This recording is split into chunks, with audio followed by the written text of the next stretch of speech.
नमस्कार बंधुगण बंधु मैंने आपण मान समस्त को पवित्र रथयात्रा उपलक्षे हार्दिक शुभेच्छा एवं शुभकामना। आपण मान समस्त को आज ज्योतिष कार्यक्रम को स्वागत। आज ज्योतिष कार्यक्रमटी सिंह राशि व्यक्तिशेष मान बहुत गुरुत्वपूर्ण अटे, बहुत खास अटे। कारण सिंह राशि व्यक्तिशेष मानकर जीवन यही रथयात्रा परठारु बदलिबाकू जाउअछि। आपणकर भाग्य एक नूतन मोड़ नेबाकू जाउअछि। आपणकर जीवन में किछि नूतन परिवर्तन हेबा पई जाउछि। आपणकर स्वास्थ्य, शिक्षा, प्रेम संपर्क, वैवाहिक जीवन, भाग्य, क्यारियर एवं व्यापार वाणिज्य उपरे किछि परिवर्तन हेबा पई जाउछि। तबे बंधु माने आपणकर जीवन में केउ सब बड़ परिवर्तन मान हेबाकू जाउछि से विषय रे जानिबा पई आपण माने वीडियोटी को शेष पर्यंत निश्चिंत देखंतु। एवं आपण मानकर जदि सिंह राशि होइथाए तेबे वीडियोटी को गोटे लाइक करी चैनल टी को सब्सक्राइब कर दियंतु। आपण माने जदि सच्चा हृदय रे ईश्वर को भक्ति करुथांती, विश्वास करुथांती तेबे भक्ति एवं श्रद्धार सहित कमेंट बॉक्स रे जय श्री जगन्नाथ अवश्य लिखि दियंतु। तो बंधु माने आसंतु आरंभ करिबा आज रही कार्यक्रम को, जहा कि जन्म राशि एवं चंद्र राशि उपरे संपूर्ण आधारित अटे। तेबे राशि चक्र 12 गोटी राशि मध्यरु पंचम राशि होची सिंह राशि। तो सिंह राशि राशिधिपति हेउछंती सूर्यदेव। मंगल एवं केतु आपणक कुंडलीर प्रथम भावरे विराजमान अछंती। राहु आपणकर सप्तम भावरे विराजमान अछंती। शनि आपणकर अष्टम भावरे विराजमान अछंती। शुक्र आपणकर दशम भावरे विराजमान अछंती। गुरु एवं सूर्य आपणकर एकादश भावरे विराजमान अछंती एवं बुध आपणकर द्वादश भावरे विराजमान अछंती।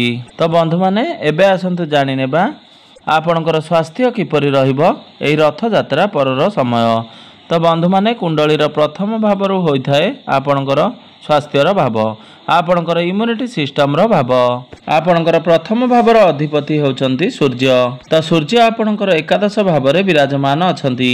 तो एकादश भावरे सूर्य बहुत भल स्थिति रे रहउचंती, जहा फल रे आपणकर स्वास्थ्य बहुत भल रहिबो। आपणकर इम्यूनिटी सिस्टम भल रहिबो। आपणकर स्वास्थ्य को नहीं चिंता करिवार एते आवश्यकता नाही।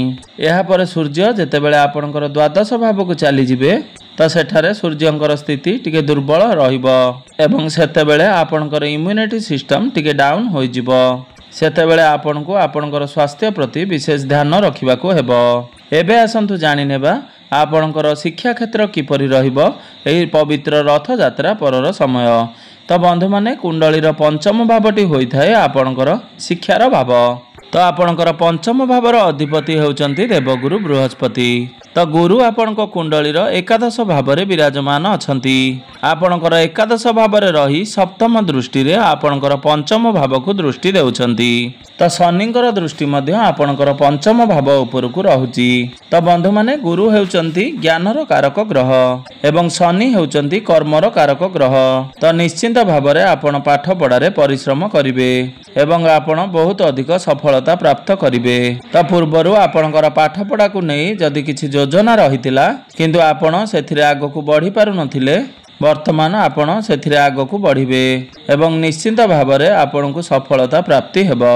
आपण एही समय कोनोसी एडमिशन करबा को चाहउचंती किंबा फॉर्म फिलअप करबा को चाहउचंती बा आपण गवर्नमेंट रिलेटेड कोनोसी एग्जाम देबा को चाहउचंती किंबा गवर्नमेंट रिलेटेड आपण जहाँ भी किछि करबा को चाहउचंती तो निश्चिंत भावरे आपण सेथिरे आगकू बढ़ंतु।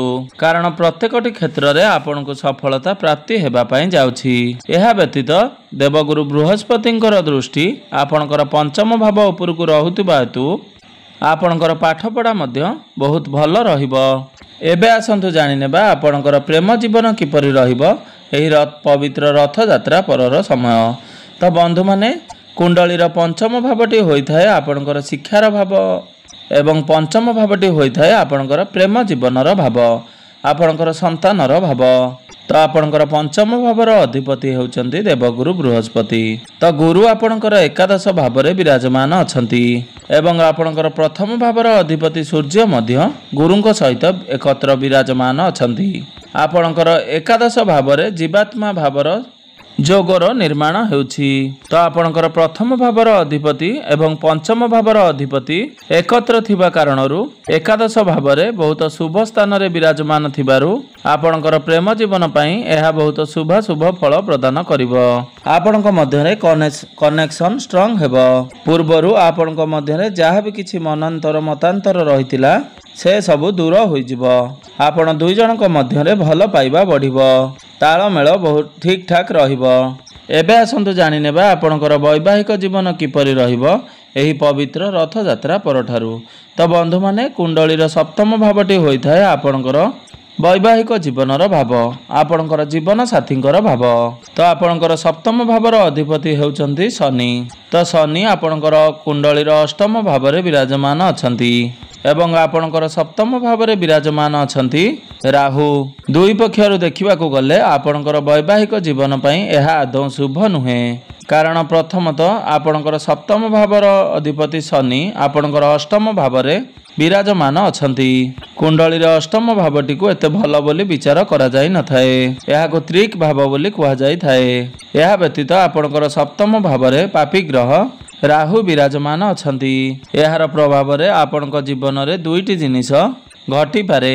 ହୁଏତ ଆପଣଙ୍କର ବୈବାହିକ ଜୀବନରେ କିଛିଟା ଡିଷ୍ଟର୍ବାନ୍ସ ହୋଇପାରେ, ନଚେତ ଆପଣଙ୍କର ଜୀବନ ସାଥୀଙ୍କର ସ୍ୱାସ୍ଥ୍ୟରେ କିଛିଟା ସମସ୍ୟା ଦେଖାଦେଇପାରେ। ଆପଣଙ୍କର ସପ୍ତମ ଭାବରେ ରାହୁ ଥିବା କାରଣରୁ ଆପଣଙ୍କର ଜୀବନ ସାଥୀ ଛୋଟ ଛୋଟ କଥାକୁ ନେଇ ନାରାଜ ହୋଇଯିବେ। ଛୋଟ ଛୋଟ କଥାରେ ଆପଣଙ୍କୁ ସେ ଖରାପ ଭାବିବେ। ଆପଣଙ୍କ ସହିତ ସେ ଆର୍ଗୁମେଣ୍ଟ କରିବେ।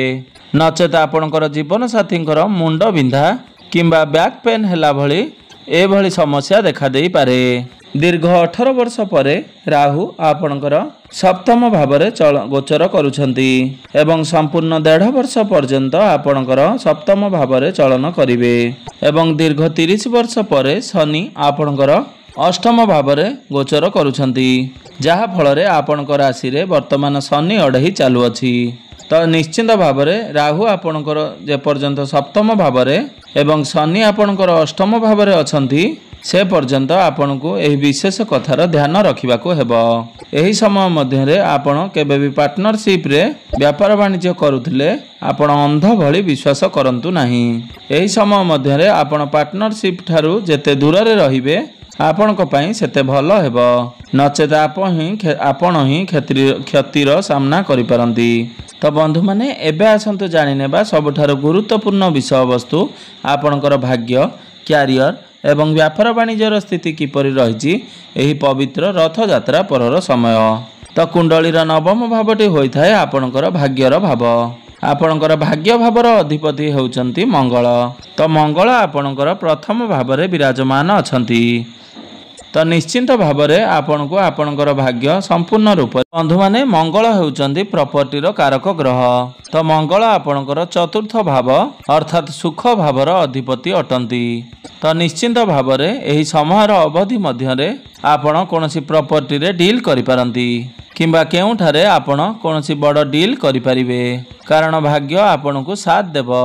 ଏହା ବ୍ୟତୀତ ଯଦି ଆପଣ କୌଣସି ବଡ଼ ଡିସିସନ୍ ନେବାକୁ ଚାହୁଁଛନ୍ତି ବା କୌଣସି ବଡ଼ ଜିନିଷ କିଣାକିଣି କରିବାକୁ ଚାହୁଁଛନ୍ତି, କିଛି ବଡ଼ ଇନଭେଷ୍ଟମେଣ୍ଟ କରିବାକୁ ଚାହୁଁଛନ୍ତି, ତ ସେସବୁ ଆପଣ ବିନା ଦ୍ୱିଧାରେ କରିପାରିବେ। ଆପଣ ଶୁଭ ମାଙ୍ଗଳିକ କାର୍ଯ୍ୟର ଆୟୋଜନ କରିପାରିବେ, କାରଣ ଗୁରୁ ଆପଣଙ୍କର ଏକାଦଶ ଭାବରେ ବହୁତ ଭଲ ସ୍ଥିତିରେ ବିରାଜମାନ କରିଛନ୍ତି। ଏବେ ଆସନ୍ତୁ ଜାଣିନେବା ଆପଣଙ୍କର କ୍ୟାରିୟର କିପରି ରହିବ ଏହି ପବିତ୍ର ରଥଯାତ୍ରା ପରଠାରୁ। ତ ବନ୍ଧୁମାନେ, କୁଣ୍ଡଳୀର ଦଶମ ଭାବଟି ହୋଇଥାଏ ଆପଣଙ୍କର କ୍ୟାରିୟରର ଭାବ, ଆପଣଙ୍କର କାର୍ଯ୍ୟକ୍ଷେତ୍ରର ଭାବ। ତ ଆପଣଙ୍କର ଦଶମ ଭାବର ଅଧିପତି ହେଉଛନ୍ତି ଶୁକ୍ର। ତ ଶୁକ୍ର ଆପଣଙ୍କର ଦଶମ ଭାବରେ ହିଁ ବିରାଜମାନ ଅଛନ୍ତି। ତ ଦଶମ ଭାବରେ ଶୁକ୍ର ମାଲବ୍ୟ ନାମକ ରାଜଯୋଗର ନିର୍ମାଣ କରୁଛନ୍ତି। ତ ନିଶ୍ଚିନ୍ତ ଭାବରେ ଆପଣଙ୍କର କାର୍ଯ୍ୟକ୍ଷେତ୍ରରେ ପ୍ରମୋସନ୍ ହେବ। ତ ଯଦି ଆପଣ ଚାକିରି ଅନ୍ୱେଷଣରେ ଅଛନ୍ତି ବା ଆପଣଙ୍କ ନିକଟରେ କୌଣସି ଚାକିରି ନାହିଁ, ତ ଆପଣଙ୍କୁ ଚାକିରି ମିଳିବାର ବହୁତ ଅଧିକ ସମ୍ଭାବନା ରହୁଛି। ତେଣୁ ଆପଣ ନିଜ ତରଫରୁ ଚାକିରି ପାଇଁ ପ୍ରୟାସ କରନ୍ତୁ। ଆପଣ କାର୍ଯ୍ୟକ୍ଷେତ୍ରରେ ପ୍ରଶଂସିତ ହେବେ। ଆପଣଙ୍କୁ ମାନ ସମ୍ମାନ ପଦ ପ୍ରତିଷ୍ଠା ପ୍ରାପ୍ତି ହେବ।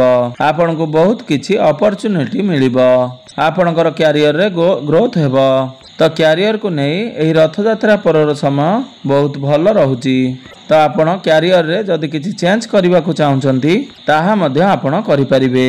से सब ही आपण को सपोर्ट रे जीवो। एबे आसंतु जानि नेबा आपणकर व्यापार वाणिज्यर स्थिति किपरि रहिछि एही पवित्र रथयात्रा परर समय। बिजनेस एही रथयात्रा पर ठारो आपणकर बहुत भल रहिबो। तो आपण बिजनेस रे ग्रोथ हेबो। आपण आपणकर व्यापार को आगो को बढ़ाइबे। किंतु व्यापार रे आपणकर खर्च बढ़ी पारे किंतु आय मध्य आपणकर भल रहिबो। तेबे बंधु माने आपणकर प्रतिकार स्वरूप आपण प्रत्येक दिन सूर्यंकर बीज मंत्रर जप 108 थर जप करंतु। यह व्यतीत आपण प्रत्येक दिन हनुमान चालीसार पाठ अवश्य करंतु। प्रत्येक दिन आपण उदित सूर्य को तंबा पात्र रे जलार्घ्य अर्पण करंतु एवं प्रत्येक दिन आपण शनिंकर बीज मंत्रर जप 108 थर जप करंतु। आपणकर जो सब अशुभत्व गुड़िक रहुची से गुड़िक खंडन होई आपण को शुभ फल प्राप्ति हेबो एवं आपणकर भाग्य रे उन्नति हेबो एवं शनिंकर दुष्प्रभाव कम हेबो। तेबे बंधु माने आपणकर जीवन मंगलमय हेउ एहा ही ईश्वरଙ୍କ निकटरे मोर एतिकी कामना।